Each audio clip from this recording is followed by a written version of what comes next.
சண்டேன்றதுனால இன்றைக்கி நான்வெஜ் தான் வாங்கியிருந்தோம். மோஸ்ட்டாக சண்டேஸில் சீ ஃபுட் தான் இருக்கும். இன்றைக்கி வந்து போட்டி வாங்கியிருந்தோம்.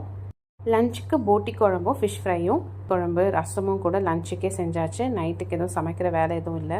லஞ்ச் நல்லா சாப்பிட்டுட்டு அப்படியே ஈவினிங் ஒரு 4 o'clock ஃப்ரெண்டோட டி நகருக்கு போயிருந்தேன்.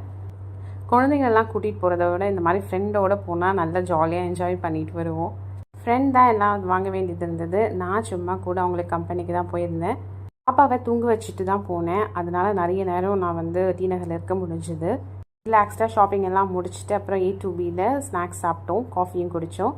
பாண்டி பஜாரில் காம்ப்ளெக்ஸில் இருக்கிற அந்த வளையல் ஷாப்புக்கு தான் போயிருந்தோம். இந்த கடை பேர் நிஷா பேங்கிள்ஸ். நல்லா இருந்தது இங்கே வளையலெல்லாம். பெரிய கடையிலலாம் விட இங்கே வந்து நம்ம போய் வாங்கும்போது விலையும் கம்மி பண்ணி தராங்க.